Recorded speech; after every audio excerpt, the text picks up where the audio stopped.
ہمارے پاس جب لوگ آتے ہیں اور وہ داخل طریقت ہوتے ہیں تو ہم جو بنیادی چیزیں ان کو بتاتے ہیں تو ان میں سے ایک چیز یہ لازمی بتاتے ہیں کہ رزق پاک نہیں ہوگا تو باطن روشن نہیں ہوگا. یہ بنیادی بات ہے.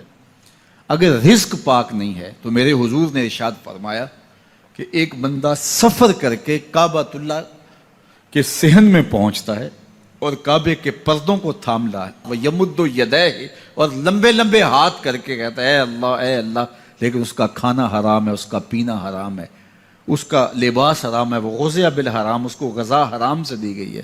میرے حضور نے فرمایا اس کی کوئی دعا قبول نہیں ہوگی. سفر کیا, جنگل پہاڑ کاٹے, سمندروں کو پاٹ کر کے آگے گیا, ہواؤں کے کلیجے چیر کے آگے بڑھا, مہینوں کی مسافتیں طے کر کے گیا اور کعبۃ اللہ کے سامنے کھڑا ہے, سین حرم میں مطاف میں کھڑا ہے, لیکن اس کا جسم حرام سے پلا ہے. اس نے جو پہنا ہے اس لباس کا تانا یا بانا حرام کا ہے, اس کو غذا حرام کی دی گئی ہے, اس نے پیا حرام کا ہے, اس نے کھایا حرام کا ہے, تو پھر اس کا یہ سارا سفر رائے گاں چلا جائے گا, اس کو کچھ نصیب نہیں ہوگا. تو سب سے پہلی شرط اس عنوان سے عقل حلال ہے. اس کے بعد پھر صدق مقال ہے کہ آپ کی زبان جھوٹ نہ بولے. جب کوئی شخص جھوٹ بولتا ہے, روحانیات تو دور کی بات ہے, اللہ کے فرشتے اس سے 1 میل دور ہٹ جاتے ہیں.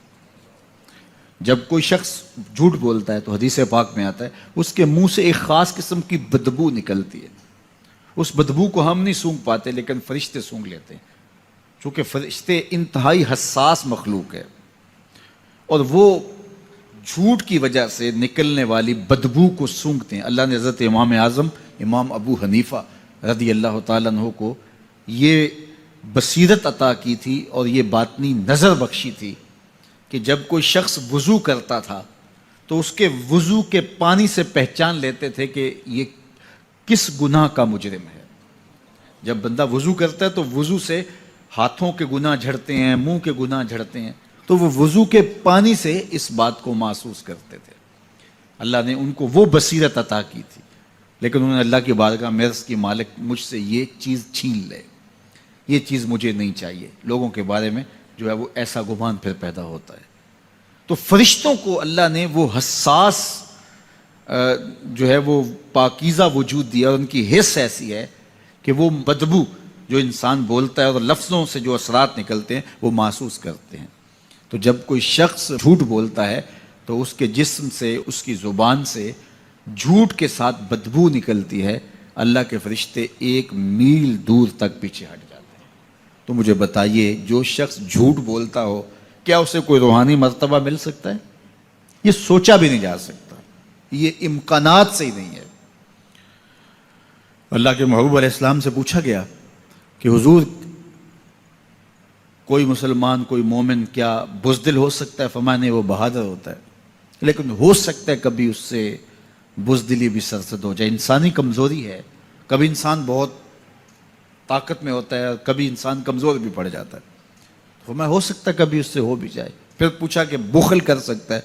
فرمایا نہیں, مومن سخی ہوتا ہے لیکن ہو سکتا ہے کبھی اس سے بخل بھی ہو جائے.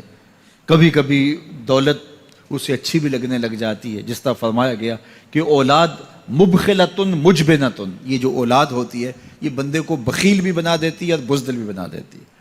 جب اولاد نہیں ہوتی تو بندہ سخی بھی ہوتا ہے اور بندہ جو ہے وہ مشکل حالات میں بھی کود جاتا ہے, لیکن جب اولاد ہوتی ہے تو پھر مشکل حالات میں کودنے سے پہلے سوچتا ہے میرے بچے ہیں یتیم ہو جائیں گے.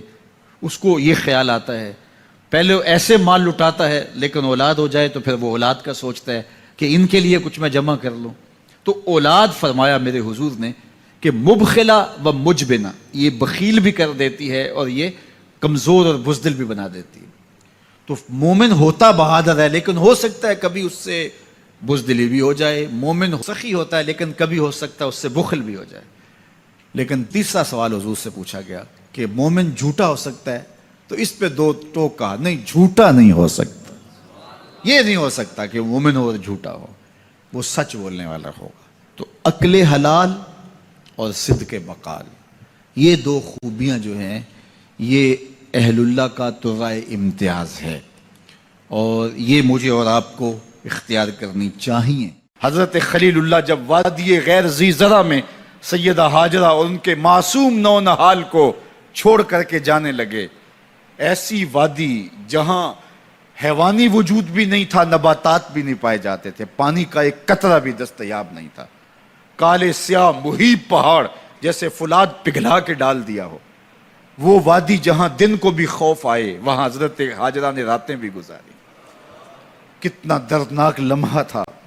جب سحری کا وقت ہوا، حضرت خلیل اللہ دعائیں دے کے رخصت ہونے لگے. حضرت ہاجرہ سلام اللہ نے آگے بڑھ کے اپنے شوہر نامدار کا دامن پکڑ لیا. تمسکت بِأَزْيَالِهِ، دامن پکڑ کے بولی، میرے شوہر نامدار، اس مہیب وادی میں، اس پہاڑوں کے دامن میں جہاں دن کو بھی خوف آئے، نونہال معصوم کے ہمراہ مجھے چھوڑ کے کہاں جا رہے ہو؟ حضرت خلیل اللہ نے کوئی جواب نہیں دیا. پھر قدم اٹھایا تو زوجہ نے پھر دامن پکڑا، پھر وہی سوال، پھر کوئی جواب نہیں آیا. تیسری مرتبہ دامن پکڑا، خلیل اللہ کی جانب سے کوئی جواب نہیں آیا. تو خاتون خود بولی، کیا اللہ کا حکم تو نہیں؟ تو حضرت خلیل اللہ نے کہا، نعم، ہاں اسی کا حکم ہے. حضرت ہاجرہ نے دامن چھوڑ دیا، کہا جائیے، خیر سے جائیے، اگر اس کا حکم ہے وہ ہمیں ضائع نہیں ہونے دے گا. جہاں دن نہیں گزارے جا سکتے تھے، پھر اس خاتون نے وہاں راتیں بھی کاٹی. وہ وادی جس میں وحشت بھی قدم رکھتی تھی ڈر ڈر کے، جہاں پھرتے تھے آوارہ تھپیڑے بادے سر سر کے، جہاں پر گھاس اگتی ہے، جہاں نہ پھول کھلتے ہیں، مگر وہ سرزمین ہے آسماں بھی جھک کے ملتے ہیں. اپنی پاک باز بیوی اور نونہال بیٹے کو چھوڑ کے حضرت خلیل اللہ دعائیں دے کے رخصت ہو گئے. تھوڑا سا توشہ تھا، 2-1 دن کے بعد ختم ہو گیا. پھر ماں کی چھاتی سے دودھ بھی خشک ہو گیا. نونہال پیاس سے تڑپنے لگا. ماں تو پھر ماں ہوتی ہے، تڑپتی ہوئی ممتا کا دل بے قرار ہوا. ایک پتھر کے سائے میں معصوم اسماعیل علیہ السلام کو لٹایا اور پانی کی تلاش میں جبل صفا پہ چڑھی. اطراف میں آسمانوں کی طرف دیکھا، کہیں کوئی پرندے اڑتے دکھائی دیں اور پانی کا نشان ملے اور میں وہاں سے بیٹے کے لیے 2 بوند لے آؤں، لیکن کچھ دکھائی نہیں دیا. تا حد نظر پھیلا ہوا آسمان ہی آسمان ہے اور پہاڑ ہی پہاڑ نیچے دکھائی دیتے ہیں. پھر مروہ پہ آئیں، درمیان میں نشیبی جگہ تھی، وہاں بیٹے کا من موہنا چہرہ دکھائی نہیں دیتا تھا. دوڑ کے گزری اور جا کے صفا پہ گھوم کے دیکھا، کچھ نظر نہیں آیا. ادھر بھی دیکھ لیا، ادھر بھی دیکھ لیا، لیکن ماں تھی. پھر دوبارہ صفا پہ آئی، صفا پہ دیکھا، کچھ دکھائی نہیں دیا. پھر تڑپ کے مروہ پہ آئیں، وہاں پھر دیکھا، کچھ دکھائی نہیں دیا. پھر صفا پہ آئی، کبھی صفا پہ کبھی مروہ پہ. تڑپتی ہوئی ماں کی ممتا، بے قرار دل. ادھر پانی کی پیاس سے تڑپتا ہوا معصوم اسماعیل پتھر کی اوٹ میں. درمیان سے ماں گزرتی ہے تو بھاگ کے گزرتی ہے کہ بیٹے کا من مونا چہرہ بھی نگاہوں کے سامنے رہے. ذرا منظر تو دیکھو کتنا دل آویز ہے. اللہ اکبر، سینوں میں پتے پانی ہو جائیں، پتھر بھی ہو تو پگھل جائے اس زہرہ گداز داستان سے. لیکن اللہ پر توکل اور ماں کی بے قراریاں، کبھی صفا پہ کبھی مروہ پہ، زبان پہ شکایت نہیں ہے. پھر جب مروہ پہ پہنچتی ہیں، 7 چکر مکمل ہو گئے، تو ادھر کیا دیکھا کہ معصوم اسماعیل ایڑیاں رگڑ رہا ہے. ماں کا دل ڈولنے لگا کہ بیٹا آخری لمحوں میں. دوڑی کہ بیٹے کو جا کے اپنی چھاتی سے چمٹاؤں، ہو سکتا ہے 2 قطرے دودھ کے اس کی زندگی کی آس بندھا دیں. تو ماں دوڑتی ہوئی آئی، لیکن جب قریب آئی تو منظر بدلا ہوا تھا. معصوم کی ایڑیوں کے رگڑنے سے تازہ چشمہ پھوٹ رہا ہے. پانی ہے کہ بے قابو ہونا چاہ رہا ہے. آگے بڑھی، جلدی جلدی مٹی کی منڈھیری کرتے ہوئے کہا، زم زم، رک جا رک جا. اللہ اکبر. ہاجرہ سلام اللہ علیہا نے حضرت اسماعیل کی محبت اور اپنے رب پر توکل کی انوکھی اور البیلی داستان رقم کی. کہا، ہاجرہ تو نے بھی حد کر دی، لیکن قیامت تک تیری راہوں کو بھی جلوہ گاہ بنا دیں گے. یہاں نبی بھی دوڑیں گے، ولی بھی دوڑیں گے، غوث بھی دوڑیں گے، کتب اور ابدال بھی دوڑیں گے، شہنشاہ بھی دوڑیں گے، کج کلا بھی دوڑیں گے. یہ دوڑنا ہم عبادت بنا دیں گے. حتیٰ کہ امام الانبیاء بھی ان راہوں کی سائی کرتے رہے. عجیب رنگ، عجیب منظر اور عجیب کیف کا عالم. اچھا، یہاں رک کے ایک بات کرنا چاہوں گا، اگر آپ کی توجہ ہو. جہاں حضرت ہاجرہ دوڑیں اور ان کے مبارک قدم وہاں لگے اور لگ کے ہٹ گئے، عارضی نسبت ہے، مستقل نسبت نہیں ہے. جہاں ان کے قدم لگ کے ہٹ گئے وہ جگہ تو جلوہ گاہ بن گئی، اور جہاں حضور خود جلوہ فرما ہیں وہ گنبد خضرا جلوہ گاہ کیوں نہیں ہو سکتا ہے؟ اب یہ پانی جہاں حضرت اسماعیل کے قدم لگے، یہ پانی دنیا کا عظیم ترین پانی ہے، اور پھر اس کا پروٹوکول یہ ہے، اس کو کھڑے ہو کے پیا جاتا ہے۔ یار یہاں بھی روک کے ایک بات کہہ دوں، حضرت اسماعیل کے قدموں کو چھونے والے پانی کا پروٹوکول ہے کہ اس کے لیے کھڑے ہو جائیں، اور حضرت اسماعیل مسجد اقصی میں جس کے پیچھے کھڑے ہو کے نماز پڑھتے ہیں، اس امام کے لیے کھڑے ہو کے مصطفیٰ جان رحمت پہ لاکھوں سلام پڑھ لیں تو اس میں شرک کہاں سے آ جائے گا؟